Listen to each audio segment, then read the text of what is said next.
और दिन के लो से बाजार में रिकवरी जरूर देखने को मिली है। याद रखिएगा, आज निफ्टी ने 10,534 का लो छुआ और सुबह में हम बात भी कर रहे थे, जैसे प्रदीप ने कहा कि खुलते ही आपको 10,580 तक के लेवल्स देखने को मिलेंगे और वहां से एक पुल बैक आ सकता है।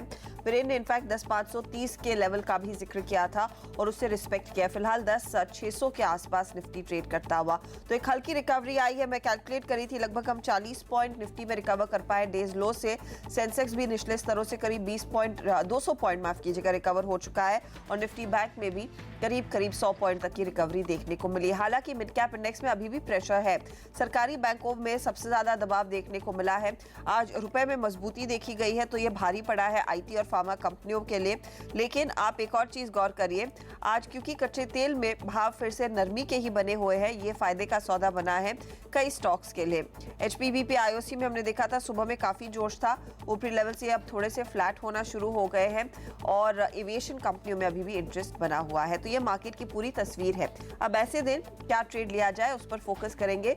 और एक और बड़ी खबर जिस पर आपकी नजरें होनी चाहिए कि एनबीएफसीज और हाउसिंग फाइनेंस कंपनियों का एक डेलीगेशन प्रधानमंत्री नरेंद्र मोदी से आज मुलाकात करने वाला है। इस पर आगे हम और डिटेल आपके लिए लेकर आएंगे और जो लिक्विडिटी क्राइसिस, नकदी की किल्लत थी, उसी पर ज्यादा चर्चा होने के आसार नजर आ रहे हैं। तो ये फिलहाल आपके लिए एक अपडेट है, आगे इन स्टॉक्स पर भी एक नजरिया लेंगे। लेकिन फिलहाल क्या करना चाहिए? पुल बैक है, 10,600 पर वापसी, 26,537 के लेवल्स पर निफ्टी बैंक की वापसी। प्रकाश काबा हमारे साथ है। प्रकाश, गुड आफ्टरनून, बताइए क्या किया जाए? निफ्टी में जो आज लगता है कि अपर रीजन्स में क्लोज मिले, इसलिए डिप्स खरीदना चाहिए। मुझे एक्सपायरी करीब 10,700 के आसपास, 10,720 के आसपास नजर आती है कल तक। तो मुझे लगता है यहाँ से एक तो अपमूव है, तो अगर डिप्स मिलती है तो खरीदना चाहिए। अगर आज खरीदना है तो आज के लो के नीचे स्टॉप लगा कर चलें तो मुझे सही रहेगा। ओके, इनफैक्ट सुबह में मौका मिला था। अब कितने लोगों ने इस पर चौका मारा है वो अलग बात है, लेकिन आप कह रहे हैं डिप पर खरीदारी करनी चाहिए। स्टॉक्स में आपने क्या निकाला है? दो स्टॉक्स अच्छे निकले हैं मुझे, दोनों ऑन द लॉन्ग साइड। एक तो पहला निकला है आरईसी। आरईसी में लगता है कि बहुत अच्छा आपको मिला है। पिछले दिनों से भी हमने काफ़ी तेज़ी देखी है। इसका टेक्निकल टारगेट कुछ 118 का होगा, स्टॉप होगा 112 का। दूसरा स्टॉक जो अच्छा लगता है वो है L&T फाइनेंस। मुझे लगता है अच्छा बेस बना हुआ है, स्ट्रॉन्ग सपोर्ट जोन करीब 120 के आसपास है। मुझे लगता है L&T फाइनेंस करीब 150 के स्ट्रॉन्ग सपोर्ट जोन है। ऑन द अपसाइड जो टारगेट है 157 टू 160 यहाँ तक जाने की संभावना है। ओके, तो 157 पहला टारगेट रहेगा, आगे 160 के लेवल्स भी आएंगे। L&T फाइनेंशियल होल्डिंग और एनबीएफसी और हाउसिंग फाइनेंस कंपनियों की अगर दिग्गज पीएम मोदी से मिलने वाले हैं तो ये तमाम स्टॉक्स रेडार पर आएंगे फिर से। आरईसी में भी एक ट्रेड दिख रहा है तेजी वाला, 118 का लेवल है। लेकिन मिड कैप काउंटर्स में देखिए रिकवरी इतनी आसानी से आ नहीं रही है। भले ही सेंसेक्स और निफ्टी में रिकवरी आई हो, मिड कैप्स अभी भी स्ट्रगल कर रहे हैं। और वरुण के पास चलते हैं, उनके पास पूरा खाका है कि कहां पर क्या चला है और क्या नहीं। वरुण, बताइए क्या स्थिति देखने को मिल रही है फिलहाल?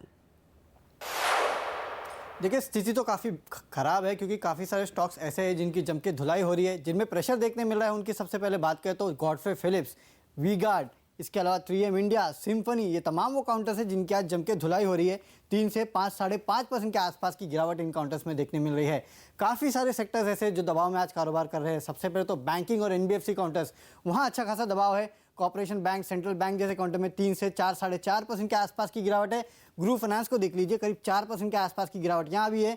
जेएम फाइनेंशियल करीब 3-3.5% के आसपास की गिरावट यहाँ देखने मिल रही है। रियल एस्टेट काउंटर्स, वहाँ भी अच्छा खासा दबाव है। डीएलएफ, इंडाबुल्स रियल एस्टेट में करीब 2 से 2.5% के आसपास की गिरावट है। और फार्मा काउंटर्स, वहाँ भी अच्छा खासा दबाव है। नैटको फार्मा, स्पार्क जैसे काउंटर में करीब 2 से 2.5% के आसपास की गिरावट देखने मिल रही है। तो ये वो तमाम ऐसे काउंटर्स है, ऐसे सेक्टर्स है जिन्होंने आज बाजार पे काफ़ी ज़्यादा दबाव बनाया है। खबरों के चलते कुछ स्टॉक्स एक्शन में हैं, उसमें एक तो जीमेंस है। ब्रोकरेज हाउस की तरफ से इस काउंटर में खरीदारी की सलाह दी गई। स्टॉक में करीब 2.5-3% के आसपास की तेज़ी है। और एसजेवीएन में भी खबरों के चलते करीब 1.5% के आसपास की तेज़ी देखी जा रही है। इन दो स्टॉक्स के अलावा जिन स्टॉक्स में आज खरीदारी है उसमें जेट एयरवेज का काउंटर है, यहाँ करीब 3.25% के आसपास के बेहतरीन गेन्स देखने मिल रहे हैं। क्वेस्कॉप, वीआईपी और बीएमएल, ये वो चुनिंदा काउंटर्स है जहाँ खरीदारी हो रही है, लेकिन लार्जली सेक्टर्स और स्टॉक्स में आज बिकवाली देखने मिल रही है। जी हाँ, लार्जली बिकवाली का ही दबाव देखने को मिल रहा है। ओवरऑल मूड थोड़ा सा नर्म है। प्रकाश, आपने L&T फाइनेंशियल होल्डिंग्स की बात की, दो और स्टॉक्स देखिए, एनबीएफसीआं हैं, एक तो श्रीराम ट्रांसपोर्ट और दूसरा LIC हाउसिंग फाइनेंस। दोनों में निचले लेवल से थोड़ा सा एक्शन देखा जा रहा है। बताइए इस समय ट्रेड क्या लेंगे? श्रीराम ट्रांसपोर्ट सर्टली ले सकते हैं, स्टॉप होगा करीब 1183 का। ऑन द अपसाइड कल तक मुझे इसके टारगेट 1250 के नजर आते हैं। ये श्रीराम ट्रांसपोर्ट तेजी है। और दूसरा stock LIC housing finance, LIC housing finance, यहाँ पर मुझे लगता है कि एक तेजी है, लेकिन दोनों में से एक स्टॉक चुनना हो तो मैं श्रीराम ट्रांसपोर्ट। नहीं, श्रीराम ट्रांसपोर्ट आप 1250 की बात कर रहे हैं जो इस समय 1214 के आसपास है, ठीक है। लेकिन LIC हाउसिंग फाइनेंस पर भी एक टेक चेक दीजिए प्रकाश। हम श्योर श्रीराम ट्रांसपोर्ट इस समय बेहतर ट्रेड लगा होगा, लेकिन LIC में भी मोमेंटम बढ़ रहा है, तो आगे शायद ये चल पाए। पॉसिबल है। स्टॉप होगा 470 का। एग्रेसिव ट्रेडर्स को यहाँ भी ले सकते हैं, लेकिन बेचने की जगह कुछ होगी 485, वो भी कल तक। ओके, तो 485 टारगेट रहेगा और कल तक ये लेवल्स आ सकते हैं। देखिए इस समय ये एक्शन में आने लगी है कंपनियां, इसीलिए रेडार पर हैं। इनफैक्ट कुछ और NBFCs पर फोकस करेंगे अगर उनमें चाल मजबूती की दिखाई देती है।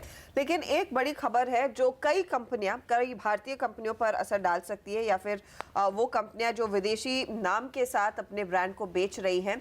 दरअसल सरकार तैयारी यही कर रहा है कि विदेशी कंपनियों की रॉयल्टी पर लगाम किसी तरह से लगाई जाए। ब्रांड के इस्तेमाल के लिए विदेशी कंपनियों को दी जाने वाली रॉयल्टी की सीमा तय की जा सकती है। DIPP इस मामले में कैबिनेट नोट पर काम कर रहा है। ज्यादा डिटेल्स के लिए नीरज हमारे साथ जुड़ गए। नीरज, कई ऐसी कंपनियां हैं, मारुति सबसे पहले ध्यान में आती है, HUL जैसी कंपनियां हैं, पेज इंडस्ट्री जैसी कंपनियां हैं जो इंटरनेशनल ब्रांड्स के नाम का इस्तेमाल करती है और फिर इन भारतीय लिस्टेड एंटिटीज को उनको रॉयल्टी देनी पड़ती है। किस तरह का बदलाव लाया जाएगा?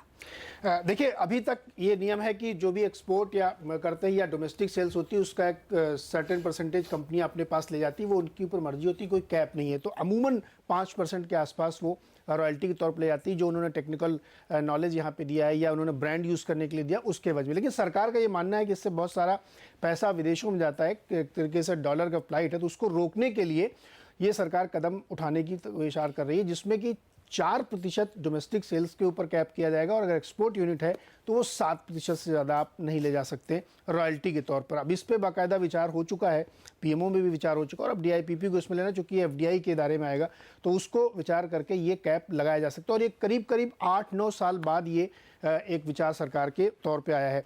तो अगर ऐसा होता है तो भारतीय कंपनियों, भारतीय निवेशकों के लिए तो बहुत अच्छी खबर है, क्योंकि कम पैसा उसके तौर पे वहाँ पे जाएगा, क्योंकि डोमेस्टिक सेल्स में बहुत ज़्यादा पैसा वो निकाल ले जाते हैं, करीब 5% के आसपास, जो कि बहुत बड़ी रकम होती है। एक अनुमान बताऊँ आपको मैं कि पिछले साल करीब 23,000 करोड़ के आसपास, 22,700 करोड़ के आसपास रॉयल्टी के तौर पे इन कंपनियों ने पे किया था, ये एक साल पहले की। और पिछले बीते साल में करीब 27,000 करोड़, यानी FY18 में 27,000 करोड़। तो लगातार 4-5 हज़ार करोड़ की हर साल इसमें बढ़त हो रही, इसलिए चिंता है सरकार की, तो वो ये कदम उठाने जा रही है। तो बहुत सारी कंपनी जो आपने नाम लिया है, पेज इंडस्ट्रीज़ है, मारुति है, कॉलगेट है, PNG है, इवन कावेरी सी, बहुत सारी कंपनियां, मोनसेंटो है, तो इस पे कैप लगेगा। और उम्मीद की जा रही है कि शायद अगले 1-1.5 महीने के अंदर जो कैबिनेट बैठक होगी इस पे विचार हो सकता है। फिर इनके प्रॉफिट्स भी बेहतर दिखेंगे, क्योंकि नॉर्मली वो प्रॉफिट का ही हिस्सा जाता है, राइट? बेशक, तो उनका प्रॉफिट बढ़िया दिखेंगे। और जो हम लोग हमेशा कहते थे मारुति केस में कि बहुत सारा पैसा ये रॉयल्टी के तौर पर ले जाते हैं, तो वो रुकेगा और इन्वेस्टर के हक में ये फैसला होगा। चले, तो इन्वेस्टर के हक में फैसला होगा, वो ज्यादा इंपॉर्टेंट बात है। ये स्टॉक्स आप अपने रेडार पर रखिए, क्योंकि जब वो फैसला आएगा और DIPP इस पर कैबिनेट नोट तैयार कर रही है, तब इन कंपनियों में फिर एक्शन देखने को मिलेगा। और फिर ऐसे नहीं होना चाहिए कि आपको खबर पता नहीं थी। तो रॉयल्टी भुगतान पर लगाम लगेगी, ये तैयारी सरकार इस समय कर रही है। लेकिन इस समय पिछले 10-15 मिनटों में फोकस किस बात पर है? NBFC पर, हाउसिंग फाइनेंस कंपनियों पर। नकदी की जो दिक्कत है और जो काफी भारी पड़ी है इस पूरे सेक्टर के लिए, उसको लगातार सरकार और RBI सुलझाने की कोशिश में है। और इसी सिलसिले में आज प्रधानमंत्री नरेंद्र मोदी शाम को बैठक करने वाले हैं इंडस्ट्री के रिप्रेजेंटेटिव्स यानी कि प्रतिनिधियों के साथ। अब इस बैठक में किन किन मुद्दों पर चर्चा होगी या फिर पूरा फोकस लिक्विडिटी को एड्रेस करने पर में लगेगा? हमारे इकोनॉमिक पॉलिसी एडिटर जुड़ गए हैं। लक्ष्मण, बताइए क्या डिटेल्स हाथ लगे हैं? देखिए, यहाँ पे जो मुझे जानकारी मिली है उसके मुताबिक नॉन बैंकिंग फाइनेंस कंपनियां यानी कि NBFC और हाउसिंग फाइनेंस कंपनियां यानी कि HFC, दोनों कंपनियों के प्रतिनिधिमंडल आज शाम प्रधानमंत्री के साथ मुलाकात करने वाले हैं। अब मुलाकात का मुख्य मुद्दा ये है कि NBFC और HFC में नकदी की जो समस्या है उसको तुरंत दूर करना चाहिए। सरकार को इस तरफ कदम उठाना चाहिए, ये अपनी मांग यहाँ पर रखने वाले हैं। दरअसल ILF मामला सामने आने के बाद सबसे ज़्यादा नकदी की समस्या जो मानी जा रही है वो NBFC और HFC की मानी जा रही है। और अब ये मामला और ज़्यादा गंभीर इस वजह से हो गया है क्योंकि दिसंबर के आखिर तक करीब 2 लाख करोड़ रुपए का कर्ज है जिसका रिडेम्पशन ड्यू है इस दिसंबर के आखिर तक। वो NBFC का कर्ज है, HFC का कर्ज है। इसमें अगर दिक्कत होती है तो फिर आगे चल के NBFC का कर्ज जो है काफ़ी महंगा हो सकता है, नकदी की समस्या और गहरा सकती है और इसका सीधा सा असर रियल एस्टेट सेक्टर पर पड़ने वाला है। यही वजह है कि NBFC और HFC चाहते हैं कि सरकार तुरंत दखल दे। पिछले दिनों वित्त मंत्रालय ने कहा भी था कि इनके लिए एक अलग विंडो खोला जाए जहां नकदी मुहैया कराने के लिए, लेकिन रिजर्व बैंक से सहमति बनी नहीं। अब रिजर्व बैंक से बेहतर तालमेल की उम्मीद की जा रही है। ऐसे में प्रधानमंत्री के साथ ये मुलाकात काफ़ी अहम हो सकती है। प्रधानमंत्री के साथ मुलाकात के बाद हो सकता है कि वित्त मंत्रालय और रिजर्व बैंक के साथ इस पर सलाह मशविरा हो और जल्द से जल्द NBFC को अतिरिक्त नकदी मुहैया कराने के ठोस कदम उठाए जा सकते हैं। चले तो अतिरिक्त नकदी उठाने के लिए बड़े कदम उठाए जाएंगे, ठोस कदम उठाए जाएंगे और आज शाम को तमाम डिटेल्स होपफुली आएंगे या फिर एक फीलर आएगा कि क्या क्या परेशानियां हैं जो सामने रखी गई है प्रधानमंत्री नरेंद्र मोदी के सामने और उसके आगे एक्शन क्या लिया जाएगा। शुक्रिया लक्ष्मण इस अपडेट के लिए। इनफैक्ट लक्ष्मण रॉय ने वित्त मंत्री अरुण जेटली के साथ एक एक्सक्लूसिव बातचीत भी की और उसमें इस बात पर चर्चा जरूर हुई है कि बैंकों में पर्याप्त पूंजी है या नहीं। सरकार ने दरअसल रिकैपिटलाइजेशन का ऐलान कर दिया है। उन्होंने यानी कि वित्त मंत्री ने यह भी कहा है कि NBFCs के लिए लिक्विडिटी में और भी सुधार लाया जाएगा। वो भी सुन लीजिए आप। सरकार ने बैंक के रिकैपिटलाइजेशन का ऐलान किया, 41,000 करोड़ रुपए अतिरिक्त दिया भी। अब आपको लगता है कि इसके बाद बैंकों की हालत में किस तरह से सुधार आए कि इस तरह कदम उठाने की जरूरत ना आए? चाहे देखिए, बैंकों को हम पैसा इसलिए दे रहे हैं कि इस देश के बैंकों को एक प्रकार से उनका पैसा निकाला गया 2008 और 14 के बीच में और बहुत पैसा वापस नहीं आया। आज हम IBC के थ्रू उस पैसे को वापस लाने का प्रयास कर रहे हैं, लेकिन बैंक और लेंडिंग कर पाए इसलिए कैपिटल उसका बेस पड़ना चाहिए। तो बैंकों में कैपिटल देना ये सरकार का काम होता है जिसका हम प्रयास कर रहे हैं। सर, पिछले दिनों एक मुद्दा उठा था लिक्विडिटी को लेकर के, तो NBFC की लिक्विडिटी की बात आई थी, रियल एस्टेट सेक्टर में लिक्विडिटी की दिक्कत आई थी। अब आपको लगता है सुधार होना? देखिए, सुधार हुआ है लेकिन अभी भी और कदम उठाने की आवश्यकता है। चलिए तो ये पूरा इंटरव्यू आप सुन सकते हैं आज शाम 4:57 पर। वित्त मंत्री से खास चर्चा लक्ष्मण रॉय ने जो की, कई मुद्दे हैं, GST का मुद्दा है, लिक्विडिटी का मुद्दा है जिस पर ये चर्चा हुई है। लेकिन एक दो काउंटर्स आपकी स्क्रीन पर लेकर आते हैं, फिर ब्रेक लेंगे। और जुबिलेंट फूड में एक टर्न अराउंड देखने को मिला है। सुबह में प्रकाश, मुझे याद है आप लोग पहला सौदा में इसका काफी जिक्र कर रहे थे और एक मेजर क्रैकडाउन दिखाई दिया था। अब पिछले 10-15 मिनटों में यहाँ पर नेशनल लेवल्स पर खरीदारी आई है, 1228 के लेवल्स। चार्ट पर क्या इशारा है? ये लग तो ऐसा रहा है कि ये शॉर्ट कवरिंग है, क्योंकि पिछले दिनों हमने जो हाई देखा था 1370-80 के आसपास देखा था, उसके बाद गिरावट आई है।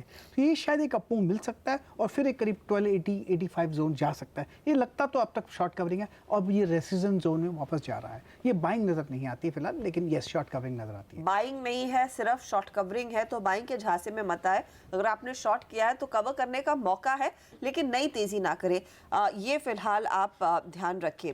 साथ ही अब वक्त हो रहा है एक ब्रेक का, तो ब्रेक में जाते जाते एक और तत्काल ट्रेड आपकी स्क्रीन पर लेकर आते हैं।